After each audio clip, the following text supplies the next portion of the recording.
रविशंकर प्रसाद,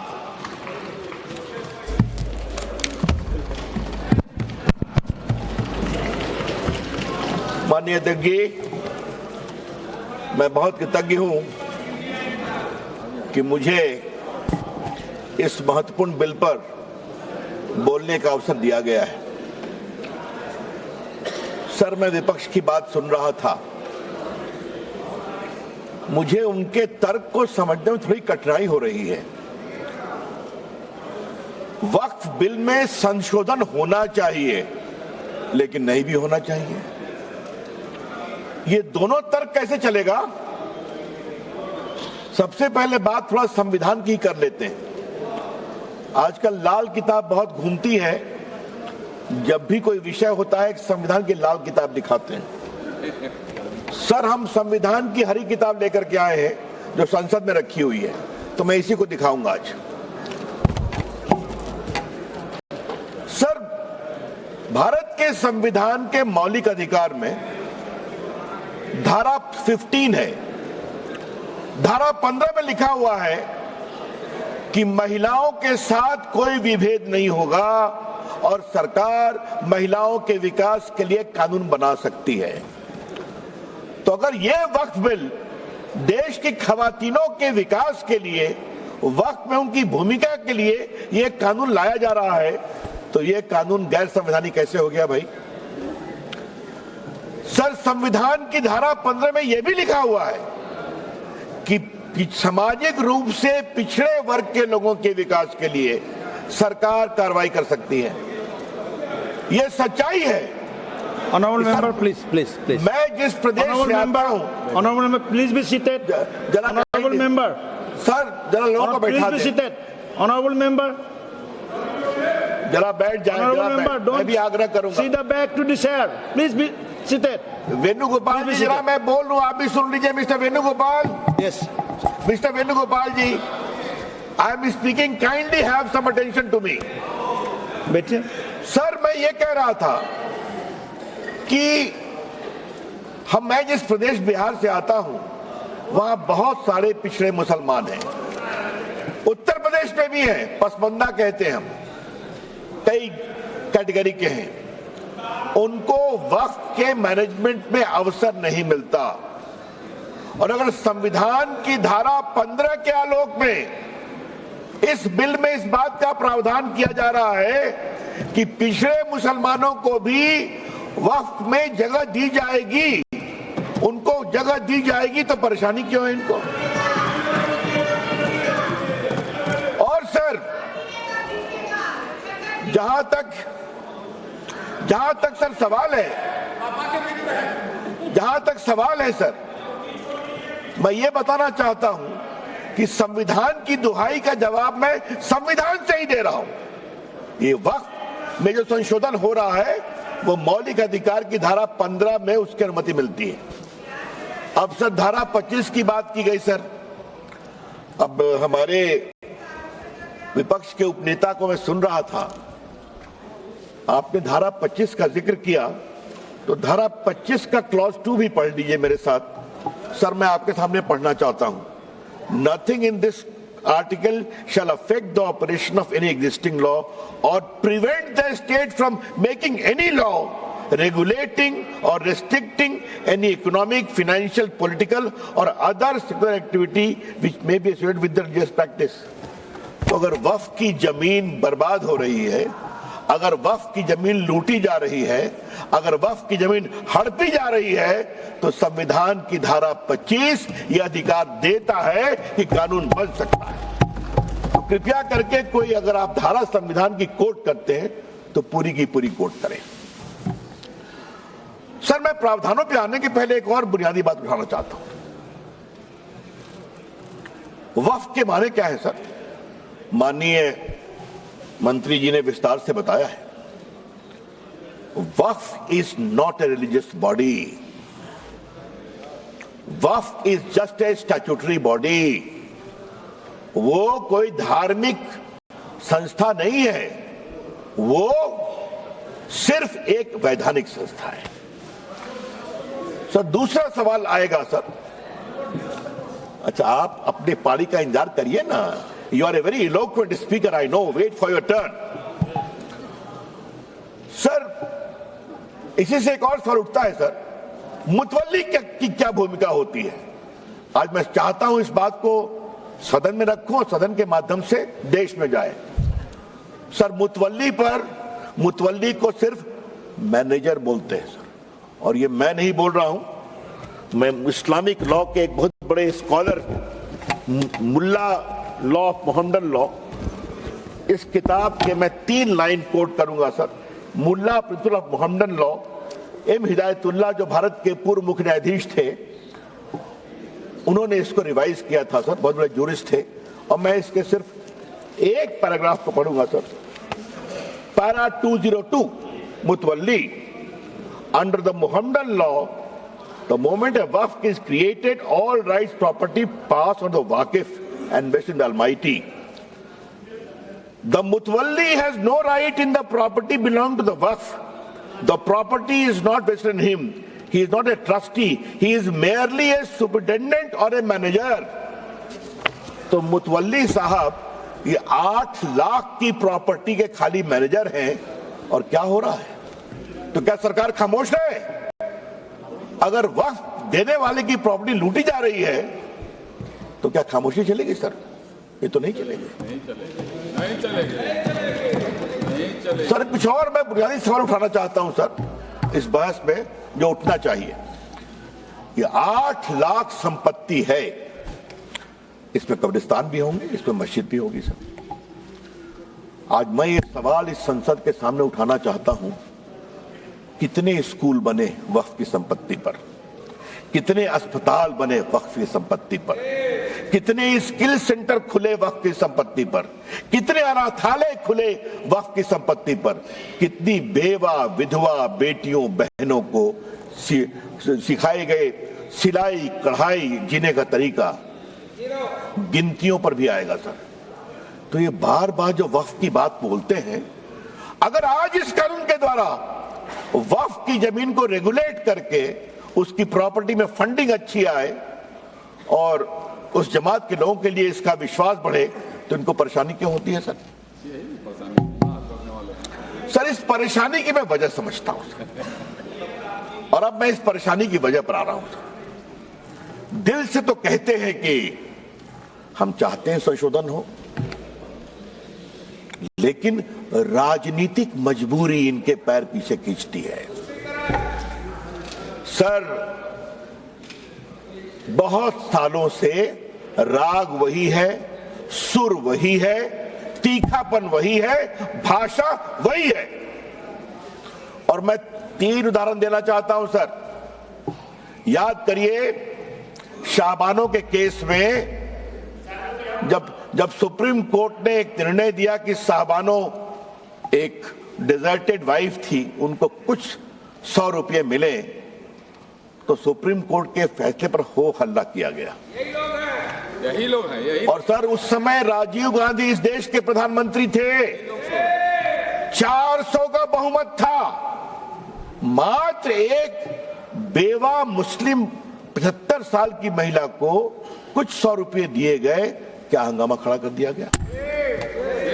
और सर, आज जब मैं शाहबानों पर बात कर रहा हूं सर, तो मुझे अपने दोस्त आरिफ मोहम्मद खान के बारे में कुछ बोलना है सर। वो आपकी सरकार में मंत्री थे, उनका 2 दिन ऐतिहासिक भाषण हुआ था इसी सदन में कि सुप्रीम कोर्ट का फैसला अच्छा है। एकाएक हंगामा गया, राजीव गांधी हिल गए, डोल गए, कहे तुम वापिस हो जाओ, हम कानून ला रहे हैं सुप्रीम कोर्ट के निर्णय को उलटने के लिए। ये भी हमने देखा है ना सर। शाहबानों के बाद यात्रा आती है साराबानों तक सर, 3 तलाक पर। 3 तलाक को लेकर सर इतनी परेशानी थी, मुस्लिम महिलाएं गई थी कोर्ट में। और सर, मैं हाउस में आज कहना चाहता हूं, 2 साल तक इनकी सरकार ने सुप्रीम कोर्ट में जवाब नहीं फाइल किया, ताकि मामला लटकता रहे। और आज सर, मैं बड़े गर्व के साथ कहता हूं कि जब 14 में सरकार आई, तो मैं माननीय प्रधानमंत्री जी ने मुझे कानून मंत्री बनाया था, तो फाइल आई कि सरकार जवाब फाइल करना है, सुप्रीम कोर्ट डांट लगा रहा है। तो मैं गया प्रधानमंत्री जी के पास, तो उन्होंने कहा जाओ कोर्ट के अंदर और कोर्ट के बाहर खड़े हो जाओ कि नरेंद्र मोदी की सरकार 3 तलाक की पीड़ित बनाकर खड़ी है। सर, आज मैं all India Muslim personal law के बारे में कुछ कहना चाहता हूं, बोर्ड के बारे में। सुप्रीम कोर्ट में जब 3 तलाक के मामले की सुनवाई चल रही थी, तो all India Muslim personal law board ने कहा कि आप फैसला मत करिए, हम एक निकाहनामा बनाएंगे और पूरे देश में घुमाएंगे कि निकाह करते समय 3 तलाक नहीं दोगे, ये शर्त रखोगे। सर, याद करिए, कानून बना, इसी all India Muslim personal law board ने पूरे देश में 3 तलाक के खिलाफ एक बहुत बड़ा आंदोलन करने का, उकसाने का काम किया। ये भी, और ये लोग सब लोग खड़े हो गए, सब लोग खड़े हो गए। सर, तीसरा मामला धारा 370 की समाप्ति का, यही बिल आया था ना सर, माननीय गृह मंत्री बैठे हैं ना, हिम्मत दिखाई थी ना, सब लोग एक थे ना। देश टूट जाएगा, देश में आग लग जाएगी। आज 370 समाप्त हो गया, आज कश्मीर का विकास हो रहा है, जम्मू का विकास हो रहा है, पूंजी निवेश हो रहा है। और सर, याद करिए, अभी जो चुनाव हुआ है, एक भी बूथ पर रिपोल नहीं हुआ जो उमर अब्दुल्ला की सरकार बनी है। जहां पाकिस्तानी झंडे लहराते थे, आज वहां लाल चौक में तिरंगा लहराता है और भारत माता की जय बोलते हैं। सर, ये बात मैं क्यों बोल रहा हूं? सर, ये बात मैं क्यों कह रहा हूं? सर, मैंने 86 से 20 तक की कहानी बताई। स्वर वही है, सुर वही है, तलखी वही है, चाहे संशोधन लाओ वक्फ में, चाहे लाओ 370 में। तो हम ये भी कहना चाहते हैं कि अब ये नहीं चलेगा, और बड़ी जिम्मेदारी से कहना चाहता हूं। सर, एक सवाल उठाने की इच्छा होती है, वोट बैंक के लिए देश कहां तक जाएगा? क्यों जाना चाहिए? सर, आप याद करिए, मैं कहना चाहता हूं, सीए पर क्या क्या तूफान खड़ा किया गया। आप जो बाहर से हिंदू थे, सिख थे, क्रिश्चियन थे, उनको भारत लाया गया, उसका कोई असर हिंदुस्तान के मुसलमानों पर नहीं था, फिर भी तूफान खड़ा किया गया। और आज फिर खुड़ा करने की कोशिश की जा रही है। सर, अच्छा जरा आप शांत। अरे धर्मेंद्र जी, कभी तो हमको सुन लिया कीजिए, अखिलेश जी सुनते हैं, आप नहीं सुनते, यही समस्या है। सुनिए सर, इससे जुड़ा एक और बड़ा सवाल है सर, और वो सवाल मैं उठाना चाहता हूं। मुस्लिम जमात इस देश के लोग हैं, जितना हिंदुओं का उतना आपका है, कोई शक नहीं है। लेकिन मुस्लिम जमात के आदर्श कौन होंगे? क्या मुस्लिम जमात के आदर्श वोटों की दलाली करने वाले, सौदागरी करने वाले होंगे?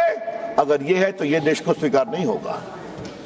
हम बहुत विनम्रता से कहना चाहते हैं, मुस्लिम समाज के आदर्श होंगे मौलाना अबुल कलाम आजाद, डॉक्टर एपीजे कलाम, अब्दुल हमीद, अशफाकुल्ला खान, रसखान, कबीर, मलिक मोहम्मद जायसी। जब मोहम्मद शमी फास्ट बॉलिंग करके आउट करता है, पूरा देश ताली बजाता है। और जब सानिया मिर्जा टेनिस में भारत का नाम ऊंचा करती है, हम सभी खुश होते हैं। ये तय करना पड़ेगा। हमें लगा था कि 25-30 साल के बाद वोटों की सौदागरी कुछ बंद होगी, लेकिन अभी तक बंद नहीं है। कभी तो आप लोग निकलिए उससे बाहर। ये देश बदल रहा है और उनकी संख्या देख रहे हैं। कांग्रेस कहां थी, कहां चली आई? अखिलेश जी, देखिए आप। और सर, एक बात और मैं आज बताना जरूरी है सदन के स्मृति के लिए। राजीव गांधी को 400 सीट मिली, शाहबानों में वो इन लोगों के सामने झुके। उसके बाद आज तक कांग्रेस को बहुमत नहीं मिला। याद करिए आप, देश की हवा कहां बह रही है, समझिए अखिलेश बाबू। और हमको आप इतना आलोचना करते हैं। नरेंद्र मोदी जी को एक बार पूर्ण बहुमत मिला, दूसरी बार पूर्ण बहुमत मिला।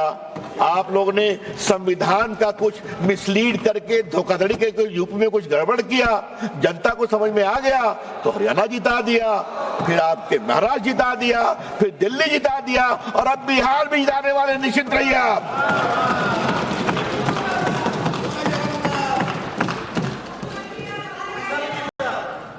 वो तो पहले जीत गए थे। सर मैं आपसे आज इस बहस के क्रम में कुछ और बड़ी बातें कहने की जरूरत है सर। ये जो 13 का कानून सॉरी बार बार कहा जा रहा है कि अच्छा लगा मुझे उपनेता ने कांग्रेस ने कुछ कहा कि बदलाव पहले भी हुए हैं सर। सर आपकी जानकारी के लिए अगर देखें आप, आजादी के बाद 54 में एक्ट आया, 59 में बदलाव हुआ, 64 में बदलाव हुआ, 69 में हुआ, 84 में बदलाव हुआ, फिर 95 में आया। और सर ये रिकॉर्डेड है, अगर आप निर्देश देंगे तो हम प्रस्तुत करेंगे।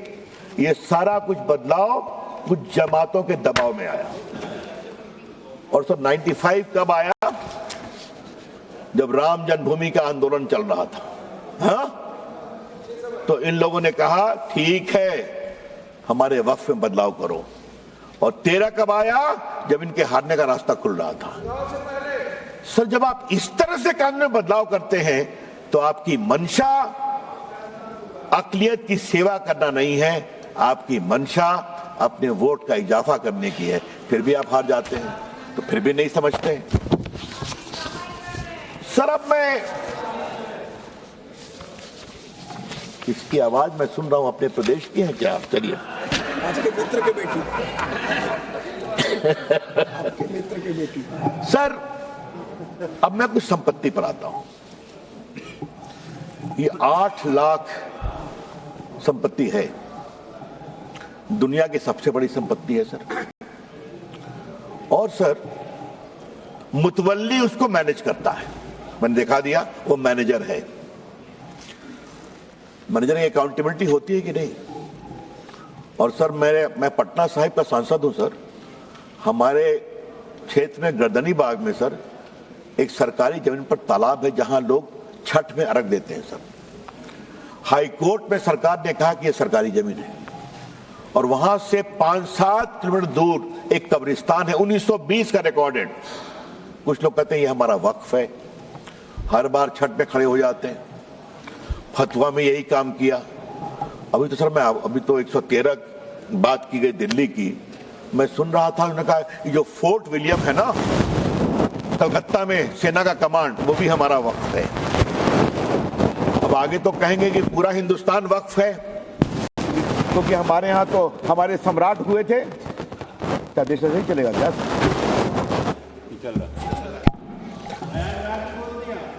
अरे प्रयागराज में बोला, भोपाल में बोला, कहां नहीं बोला, मुंबई में बोला, जहां चले जाइए। सर ये देश ऐसे नहीं चलेगा। और मैं माननीय मंत्री से आग्रह करूंगा, एक बार सदन को विस्तार से बताएं जिस तरह से वक्फ का दावा किया गया, उसका दावा करने वाले कौन थे। और थोड़ा गहराई में जाएंगे, हम लोग भी देश घूमते हैं, तो मैनेजर साहब की बिल्डर से साठगांठ हो गई और वहां पर बिल्डिंग खड़ी हो जाती है। ये सच्चाई नहीं है क्या? वक्फ इसके लिए नहीं होता है। इसलिए ये पूरा बदलाव सर जरूरी है सर। सर मैं एक बात और कहना चाहता हूं इस कानून के संदर्भ में, लेकिन उसके पहले सर हम एक बिहार के बड़े वरिष्ठ नेता को भी कोट करना चाहेंगे। और सर आपसे मैं आग्रह करूंगा, उनका नाम मैं बाद में पढ़ूंगा, लेकिन मैं चाहता हूं कि उनकी बड़ी विद्वता भरी टिप्पणी थी सर, वो सदन के सामने आनी चाहिए सर, वो बहुत जरूरी है। वो उस समय सर पार्लियामेंट में थे और उन्होंने कहा था कि पूरा लूट लिया है, पटना में भी लूट लिया है, एकदम वक्फ का कानून होना चाहिए। और सर वो नेता जो थे, जो उन्होंने ये बात कही सर, वो हमारे बिहार के पूर्व मुख्यमंत्री लालू प्रसाद जी थे। तो मेरे पास उनका कोट है, अगर आप कहेंगे तो निकाल के पढ़ दूंगा। हाँ अच्छा, हाँ अच्छा, मैं लेकर दूंगा। सर किसने नहीं विरोध किया? और आज मैं विपक्ष को एक ही बात कहना चाहता हूं, कुछ तो दिल में झांकिए आप। Sir I will take 5 minutes, I will conclude. कुछ तो दिल में झांकिए आप कि अगर वक्फ की संपत्ति की लूट हो हम खामोश रहें, इसको सख्त करना बहुत जरूरी है। सर एक बात उन्होंने बार बार कही कि पहले हाईकोर्ट को भी पावर था। High court did not have any direct power. High court चाहे तो कॉल फॉर कर सकता है या कोई कंप्लेन कर सकता है।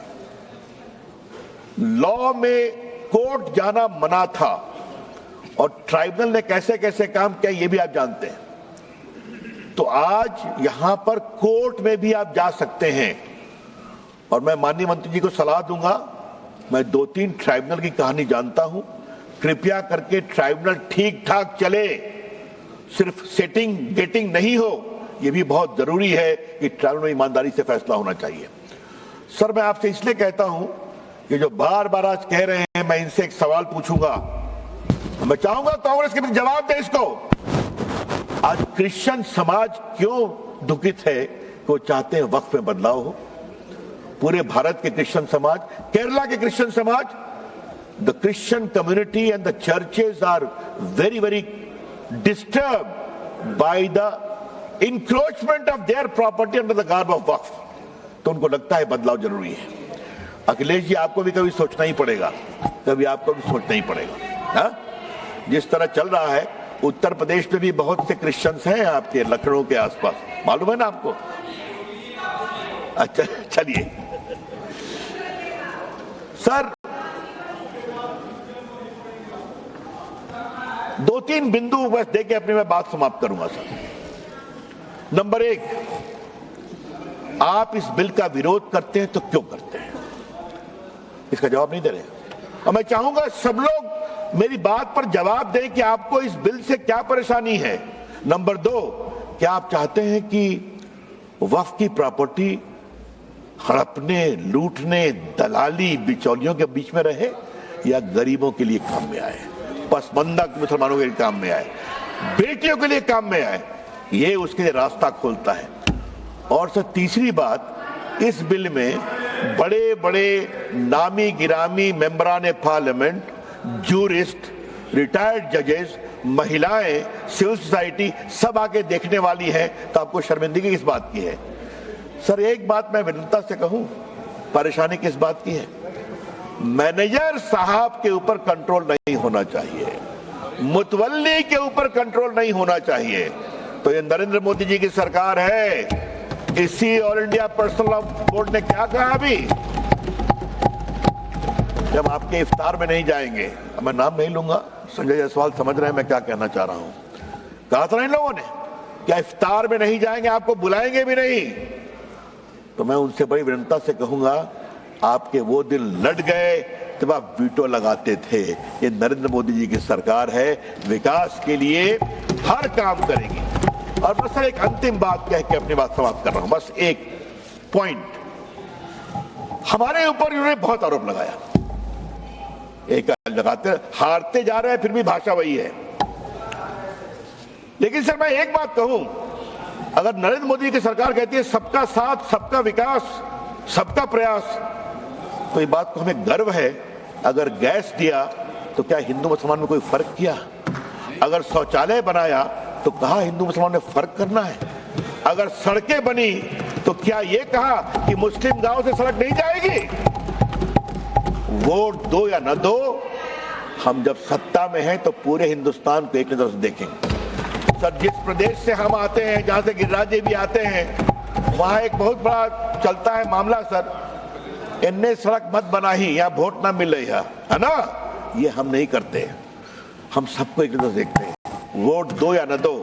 इसलिए कभी कभी आप कुछ तो हमसे सीखिए, ये देश के हित में है। सर मैं मोदी जी का अभिनंदन करता हूं, मंत्री जी का अभिनंदन करता हूं, गृह मंत्री जी का अभिनंदन करता हूं।